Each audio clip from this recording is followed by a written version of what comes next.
Hello viewer, Ridwan বলছি। কেমন আছেন সবাই? তো আমি আপনাদেরকে আজকে এখন দেখাবো কিভাবে আপনি একটি প্লেলিস্ট তৈরি করবেন। প্লেলিস্ট তৈরি করার জন্য বরাবরের মতোই মাই চ্যানেলে যাবেন। মাই চ্যানেলে যাওয়ার পরে এখানে যে মাই চ্যানেলে যাবেন, মাই চ্যানেলে যাওয়া পর্যন্ত মাই চ্যানেলে যাবেন।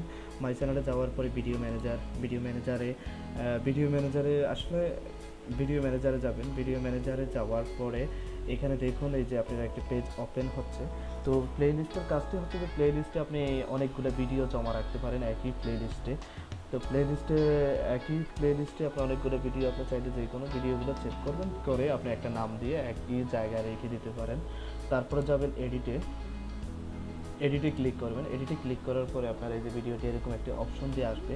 এই যে এখানে আপনার এরকম অপশন দিয়ে আসবে। এরকম অপশন দিয়ে আসার পরে আপনি এখান থেকে যে কাজটি করবেন, আমরা এখান থেকে যে অ্যাড টু প্লেলিস্ট এটাতে ক্লিক করব। অ্যাড টু প্লেলিস্টে ক্লিক করার পরে এখানে আপনার প্লেলিস্ট নাই, তাই এখানে প্লেলিস্টটা আসতেছে না, শো করতেছে না।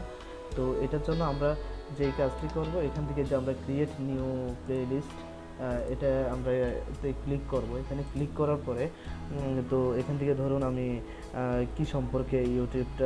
কি সম্পর্কে প্লেলিস্টটা তৈরি করতে চাচ্ছি, তো ওই সম্পর্কে দিব। ধরুন আমি দিলাম ল্যাপটপ সম্পর্কে ইউটিউবটা তৈরি করব, প্লেলিস্টটা তৈরি করবো। তো প্লেলিস্টটা আমি কীভাবে দেখাতে চাচ্ছি, পাবলিক করে নাকি আনলিস্ট নাকি প্রাইভেট করে রাখবো। তো প্লেলিস্টটা আমি যেভাবে রাখতে চাচ্ছি ওইভাবেই দেখাতে পারবো। তো এটা দেখানোর পরে যে এখান থেকে আপনার ল্যাপটপটা এটা ক্রিয়েট করলাম। ক্রিয়েট করার পরে ক্রিয়েটে চাপ দিলাম। ক্রিয়েটে চাপ দেওয়ার পরে এখান থেকে যে সেভ চেঞ্জে আমরা ক্লিক করবো। সেভ চেঞ্জে ক্লিক করার পরে এই যে দেখুন এখানে এই যে প্লেলিস্ট নামক যে ইয়াটি আছে, এই যে এখানে আপনার ভিডিওটি এসে গেছে। ভিডিওটি একটু অপেক্ষা করুন, তারপর দেখুন এই যে ভিডিওটি এখানে এসে গেছে, একটি প্লেলিস্ট আকারে আসছে। এইভাবে আপনি যতগুলো প্লেলিস্ট তৈরি করবেন এইভাবে নিচে নিচে একটা একটা করে আসবে। আপনি যে কোনো একটা চ্যানেলে যাওয়ার পরে তারপরে যে দেখতে পাবেন এইভাবে প্লেলিস্টটা কীভাবে শো করে। তো প্লেলিস্ট এই যে আপনি চাইলে এখান থেকে আরও নিউ প্লেলিস্ট আরও নিতে পারেন, অনেকগুলো প্লেলিস্ট এইভাবে নিতে পারেন, একটা একটা করে ক্রিয়েট করে এইভাবে অনেকগুলো প্লেলিস্ট নিতে পারবেন এখান থেকে। তো নতুন একটা চ্যানেলে যে এই যে প্লেলিস্টের উপকারিতাটা হচ্ছে কি, প্লেলিস্টের ধরেন উপকারিতাটা আমি দেখিয়ে দিচ্ছি আপনার এখানে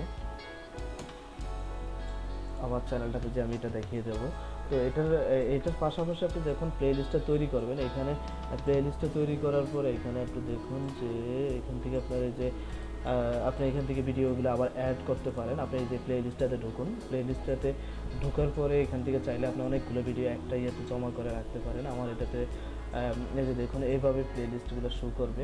তো এখানে চাইলে আপনি আরও অনেকগুলো ভিডিও এইভাবে একটা প্লেলিস্টের আয়ত্তে নিয়ে আসতে পারেন। এই যে প্লেলিস্টটা আমার চ্যানেলে গেলাম, দেখুন এখানে যে প্লেলিস্টটা আসতেছে। প্লেলিস্টটা দেখুন কী আকারে আসে।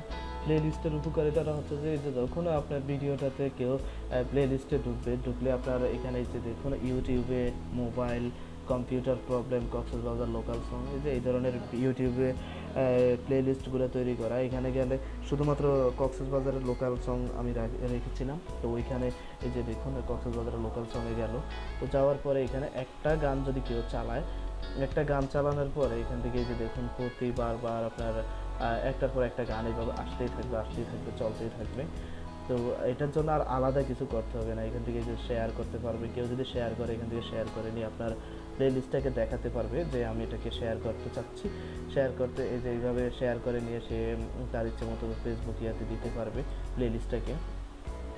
তো এটা করার জন্য এই যে আপনার এখান থেকে এভাবে আপনি প্লেলিস্টটাকে তৈরি করতে পারেন। প্লেলিস্টটাকে তৈরি করার পরে তো এখান থেকে যে প্লেলিস্টটাকে তৈরি করবেন, করার পর আপনি যদি চান আরও প্লেলিস্ট, এই যে নিউ প্লেলিস্ট, এখান থেকে এই যে নিউ প্লেলিস্ট আবার ধরেন আরেকটা প্লেলিস্ট তৈরি করব। মাই ভিডিও দিয়ে একটি প্লেলিস্ট তৈরি করলাম, আবার ক্রিয়েট দেবেন। ক্রিয়েট দিলে আপনার এখানে আরেকটি প্লেলিস্ট তৈরি হয়ে যাবে। যে প্লেলিস্টটাতে কিছু নেই। তো এখান থেকে যে প্লেলিস্টটা তৈরি করার পরে যদি মনে করেন আপনি এখানে ভিডিওগুলো অ্যাড করবেন, এখানে অ্যাড ভিডিও নামে একটা অপশন আসবে। এখান থেকে আপনার যে ভিডিওটা কোথায় আছে এখানে খুঁজতে থাকবে। এটা খোঁজার পর এখানে এনে আপনার ভিডিওটাকে সিলেক্ট করবেন, সিলেক্ট করে এখানে বসিয়ে দেবেন। বসিয়ে দেওয়ার পরে ভিডিওটা এখানে চলে আসবে। তো এইভাবে আপনি একটি প্লেলিস্ট তৈরি করে আপনি এই যে এখানে দেওয়া আছে ভিডিও সার্চ উরাল, আপনি ভিডিওটার উরালটা এখানে বসিয়ে দিয়ে আনতে পারেন, অথবা ভিডিওর ইউর ভিডিওস, আপনার ভিডিওটা আছে আপনি এখান থেকে চাইলে এই প্লেলিস্টটা থেকে এই যে ভিডিওটা আছে ভিডিওটাকে এই প্লেলিস্টে নিয়ে আসতে পারেন। এটা করার জন্য যে আপনি ভিডিওটাতে ক্লিক করবেন, তারপরে অ্যাড ভিডিওসে ক্লিক করলে এখানে যে ভিডিওটা চলে আসবে, একটু পরে আপনি যখন এটা আসবে তখন এটা দেখতে পাবেন। তো এইভাবে আপনি একটি প্লেলিস্ট তৈরি করে আপনি আপনার অনেকগুলা গানকে একটি আয়ত্তে নিয়ে আসতে পারেন। আপনি আপনার চ্যানেলের মধ্যে বিভিন্ন স্টাইলের রাখতে পারেন, যেমন ধরুন আপনার অনেকগুলো মিক্সভাবে রাখতে পারেন, যেভাবে কিনা মানুষ যেটা দিয়ে সার্চ দেয়, ধরুন অনেকের পছন্দ গান, সেই গান দিয়ে সার্চ দিলেও আপনার ইউটিউব চ্যানেলে ঢুকে পড়লো আর বাকি ভিডিওগুলো পেয়ে গেল। তো আবার অনেকের পছন্দ হচ্ছে মানে যেভাবে হোক এইভাবে আপনি অনেক বড় ভালো একটা ভিউয়ার পেয়ে যাবেন। তো এটা আপনার চ্যানেলের জন্য একটা ভালো একটা মার্কেটিং। এভাবে আপনি একটা প্লে লিস্ট তৈরি করতে পারেন, এভাবে আপনি প্লে লিস্টটা তৈরি করে আপনি দেখিয়ে দেবেন। তো বন্ধুরা, আজকের মতো এতটুকুই। ভালো থাকবেন সবাই, ভালো রাখবেন আপনার চারপাশের সবাইকে।